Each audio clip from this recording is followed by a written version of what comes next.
Friends, आज हम बात कर रहे हैं यस बैंक की। यस बैंक को लेकर बहुत सारे सवाल लोगों के मन में उठ रहे हैं कि आखिर यस बैंक ने क्या अपनी रणनीति बनाई है, आगे जाके यस बैंक क्या करने वाला है। क्योंकि अगर एक तरफ से देखो तो गिरावट तो काफ़ी ज़्यादा हो गई है, लेकिन यहाँ पे इसका जो मजबूत सपोर्ट बना हुआ है 12 रुपीज़ के ऊपर, क्योंकि 13 इसकी बुक वैल्यू के आसपास है। तो अगर आप देखो तो 12 से नीचे जाने की संभावना तो कम है, लेकिन फिर भी यहाँ पे जो बाजार में गिरावट है उसकी वजह से लोगों को चिंता हो रही है कि क्या स्टॉक फिर से 10 तक चला जाएगा। तो यहाँ पे आपके सारे सवालों के जवाब मिलने वाले हैं, क्योंकि यहाँ पे प्रशांत कुमार जो एमडी और सीईओ है यस बैंक के, उन्होंने अपना लेटेस्ट इंटरव्यू दिया है और इस इंटरव्यू में उन्होंने उन सारे सवालों के जवाब दे दिए जो लोगों के मन में बार बार उठ रहे हैं। यहाँ पे एआरसी के गठन से लेकर क्या है फीचर्स प्लान्स, यस बैंक के सारी बातें उन्होंने क्लियरली कह दी है, जिससे अगर आपको भी समझ में आ जाएगा कि आगे आने वाले समय में यस बैंक की क्या भावी रणनीति है और क्या यस बैंक आने वाले समय में कमाल कर सकती है। तो ये पूरा वीडियो देखें जिसमें आपको अच्छे से समझ में आएगा अगर आपने यस बैंक में इन्वेस्टमेंट किया हुआ है तो। अगर आप देखोगे तो दूसरी बैंकों से हटके ही है, क्योंकि एक तरफ तो ये यस बैंक डूब चुकी थी, लेकिन उसके बाद में इन्होंने जो परफॉर्मेंस दिखाई है पिछले 2 साल में वो बहुत ही ज़बरदस्त है। और इसीलिए कहा जा सकता है कि यस बैंक आने वाले समय में कुछ बड़ा करके दिखा दे सकती है, आने वाले समय में कुछ पॉजिटिव रिजल्ट देखने को मिल सकता है। और दूसरी तरफ सबसे बड़ी बात है कि बाजार में आज गिरावट है। कल बहुत ही शानदार तेजी हमने देखी, लगभग 1000 पॉइंट की तेजी थी, लेकिन आज फिर से 500-600 पॉइंट की गिरावट।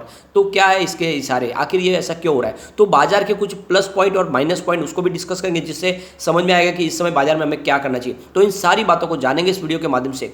लेकिन फ्रेंड, उससे पहले अगर आप पहली बार हमारे चैनल पर आए तो चैनल को सब्सक्राइब कर दीजिए, एक बेल आइकन दबा दीजिए ताकि जब भी नया वीडियो बने पहला नोटिफिकेशन आपको मिले। वीडियो पसंद आए तो लाइक शेयर जरूर कीजिए। चलो फ्रेंड्स, वीडियो स्टार्ट करते हैं। मैं हूं आपका दोस्त एसबी दवे और हमारे अपने चैनल ऑनलाइन कमाई में आपका बहुत बहुत स्वागत है। सबसे पहले कारोबार की बात करें तो अभी 3 बजे के आसपास का टाइम है। स्टॉक आज ओपन हुआ 12.60 पर और यही दिन भर का हाई है। 12.45 का लो है जो फिलहाल अभी इसने बनाया है। बाजार में दबाव जारी है और लगातार बन रहा है। फिलहाल 12.45 स्टॉक है, जहाँ पे 1.19% की गिरावट है। इसके वॉल्यूम को अगर हम देखें, पिछले एक महीने पहले इसका 6 करोड़ का वॉल्यूम था, 1 वीक पहले 8 करोड़ का वॉल्यूम था, कल 5 करोड़ का वॉल्यूम था, आज 3 करोड़ का वॉल्यूम। अभी बाजार क्लोज होते हैं इसमें वॉल्यूम में और थोड़ी बढ़ोतरी हो सकती है। अगर हम निफ्टी 50 की बात करें तो फिलहाल 15,414 पर है, जहाँ पे 1.44% की बड़ी गिरावट है। निफ्टी बैंक की बात करें तो 32,848 के स्तर पर करीब 343 पॉइंट की गिरावट हुई है, यानी 1.03% गिरा है निफ्टी बैंक। अब निफ्टी पीएसयू बैंक की बात करें तो 2,400 के स्तर पर 0.12% की गिरावट है। तो यहाँ पे प्राइवेट बैंकों में गिरावट ज़्यादा है, लेकिन सरकारी बैंक में गिरावट काफ़ी कम है।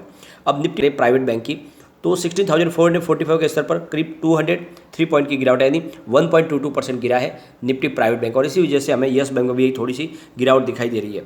फ्रेंड्स, यहाँ पे प्रशांत कुमार ने अपना लेटेस्ट इंटरव्यू दिया जिसमें कि उन्होंने बहुत बड़ा बयान दिया है। उनका कहना है कि जो रिकंस्ट्रक्शन स्कीम लाई गई थी उस समय जब आरबीआई ने हमारे को ये पूरा का पूरा मौका दिया था, जब यस बैंक पूरी तरह से डूब चुकी थी, तो उसको खड़ा करने के लिए उसकी कमान ये एसबीआई को सौंपी गई और एसबीआई ने इसका जिम्मा मुझे सौंपा।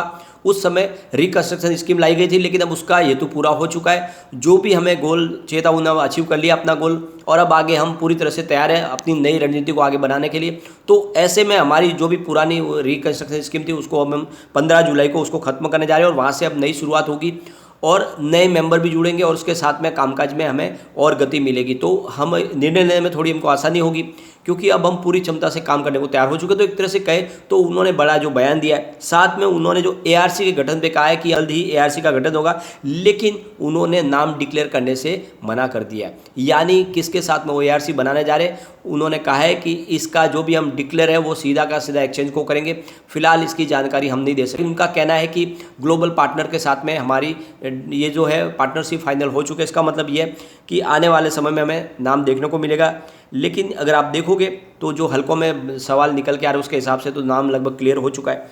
और यहाँ पे प्रशांत कुमार की तरफ से कहा गया है कि हमारे पास जो 53,000 करोड़ बीच का जो हमारा बैड एनपीए है वो सारा का सारा हम खत्म करेंगे, यानी हम जीरो कर लेंगे हमारे एनपीए को इस एआरसी के माध्यम से। वैसे उनसे बार बार पूछा गया कि आखिर वो कौन है आपके पार्टनर, तो उन्होंने कहा है कि इसकी जानकारी इस समय देना उचित नहीं है और ये आने वाले समय में आपको पता चल जाएगी।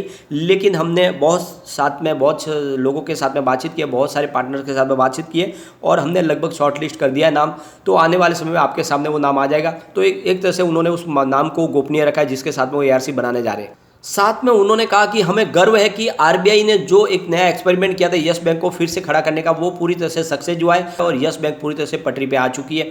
तो एक तरह से उन्होंने कहा है कि ये एक बहुत बड़ा अचीवमेंट है हमारे के लिए, जो हमको टास्क दिया गया था हमने वो पूरा किया है। लेकिन यहाँ पे अगर आप बात समझे तो जेसी फ्लावर्स के साथ में इनकी डील लगभग फाइनल हो चुकी है और यही दोनों बनके एआरसी बनाने वाले हैं और यहाँ पे जल्दी ही वो नाम डिक्लेयर होता हुआ दिखाई दे सकता है। लेकिन अभी ये बात है कि अभी भी एआरसी की जो शुरुआत है वो फाइनल स्टेज में नहीं पहुँची है, बल्कि शुरुआती स्टेज में है, जो जल्द ही इसका गठन होगा। अब वो कितना समय लगेगा वो आने वाले समय में देखने को मिलेगा। साथ में उनकी तरफ से एक बड़ा बयान दिया गया, उनका कहना है कि इस फाइनेंशियल ईयर में हमें जो हमारी लोन ग्रोथ है उसमें 15% की बढ़त देखने की तरफ हमारा अंदाज़ा लगा हुआ है कि हम उतनी बढ़त कर देंगे, उसमें इतनी इजाफा की संभावना हम देख रहे हैं। साथ में उन्होंने कहा है कि जो हमारा नेट एडवांस है वो 1.8 लाख करोड़ तक पहुंचेगा और लोन ग्रोथ आपको हम और रीजनेबल बनाना चाहते हैं। साथ में हम एसएमईज को लोन दे रहे, बड़े जो कॉर्पोरेट घराने उनको अवॉइड कर रहे हैं, क्योंकि पहले भी यही हुआ था, बड़े कॉर्पोरेट घरानों ने पूरा को पूरा लॉस में डाला यस बैंक को, यस बैंक पूरी तरह से डूबी उनकी वजह से ही है। तो ऐसे में हम एसएमईज को लोन दे रहे हैं, साथ में इंडिविजुअल पर्सन और छोटे जो बिजनेसमैन है उनको लोन ज़्यादा दे रहे हैं, ताकि उनसे जल्दी से जल्दी रिकवरी की जा सके, वहाँ पे एनपीए बनने की संभावना कम हो। तो हमने अपनी स्ट्रेटेजी को चेंज किया है और लगातार हम इस मामले में सक्सेस भी हो रहे हैं।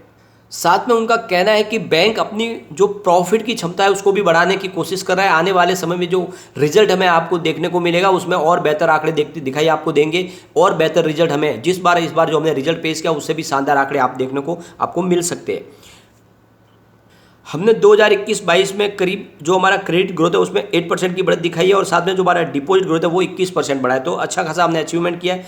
साथ में उन्होंने कहा है कि हमने 5000 करोड़ रुपीज़ की एनपीए की रिकवरी भी की है और इस साल हम 6000 करोड़ रुपीज़ की एनपीए की रिकवरी करने की संभावना तलाश है और ऐसे कर भी पाएंगे हम। तो उनका कहना है कि काफ़ी अच्छी हमने रिकवरी कर ली है और आने वाले समय में और भी रिकवरी होगी। उन्होंने एक बड़ा बयान दिया है कि बहुत सारे मल्टीपल प्लेयर के साथ में हमारी बातचीत चल रही है, ताकि हम उनके साथ में किसी तरह की कोई डील कर पाए। फंड रेजिंग करने की कोशिश की जा रही है, हो सकता है कि उसके लिए किसी के साथ बड़ी पार्टनरशिप की जाए, किसी को बैंक में साथ में जोड़ा जाए, ऐसी प्लानिंग चल रही है कि हो सकता है कि कोई बड़ा इन्वेस्टर आए, जो इंडिया का बड़ा इन्वेस्टर जो बैंकिंग सेक्टर में आना चाहता है उनको भी लिया जा सकता है। इस तरह से जो बहुत सारी बातें निकल के आ रही है, तो इसका मतलब ये हो सकता है कि आने वाले समय में कोई और इनके साथ में जुड़ सकता है। हो सकता है कि कोई बैंकिंग सेक्टर में इंटरेस्टेड इसके साथ में इंटरेस्ट ले, जैसे कि आप देखोगे तो अदानी ग्रुप भी इंटरेस्ट ले रहा है बैंकिंग सेक्टर में आने के लिए। तो हो सकता है कि आने वाले समय में आपको यहाँ पर अदानी ग्रुप का दखल अंदाज दिखाई दे, यानी अदानी ग्रुप की एंट्री भी हो सकती है यस बैंक में। ऐसी संभावना तलाशी जा रही है,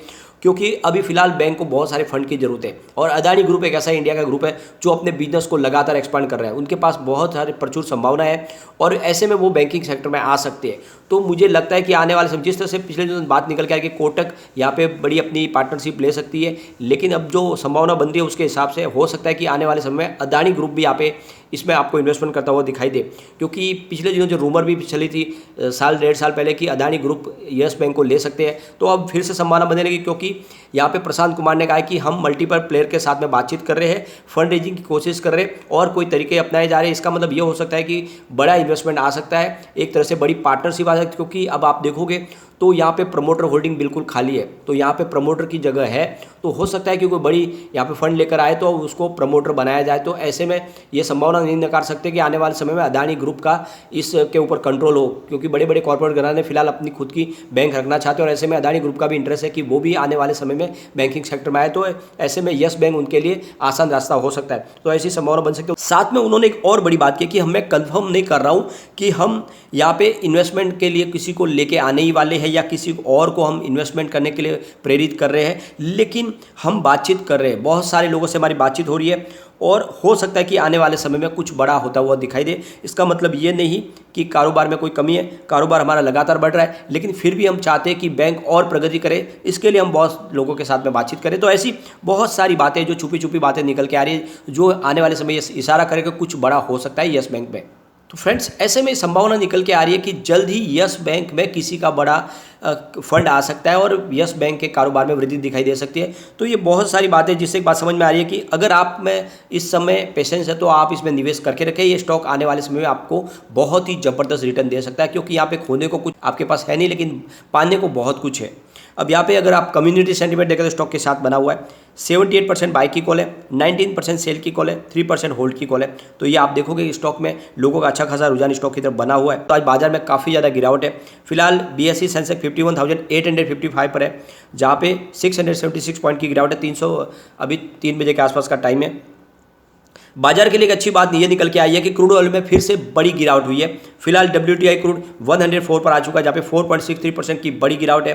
ब्रेंट क्रूड की बात करें तो 110 पर आ चुका है, जहाँ पे 4.07% की गिरावट है। तो आपने देखा होगा 3-4 दिन पहले जबरदस्त गिरावट हुई, उसके बाद में 2 दिन थोड़ी बढ़त हुई, आज फिर से शानदार गिरावट हुई है। इसका मतलब यह कि धीरे धीरे क्रूड ऑयल के यहाँ से हमें राहत देखने को मिल रही है और इस वजह से बाजार को थोड़ी सी पॉजिटिव संभावनाएं देखने को मिल सकती है। लेकिन अभी भी जो बाजार के लिए जो सबसे बड़ी टेंशन है वो है FII आज बिकवाली करते हुए दिखाई दे रहे। कल भी उन्होंने बिकवाली किया, कल उन्होंने 2701 करोड़ रुपये का माल अपना बेचा है। लेकिन अच्छी बात ये रही कि हमारे बड़े फंड हाउस ने खरीदारी करके बाजार को संभाला।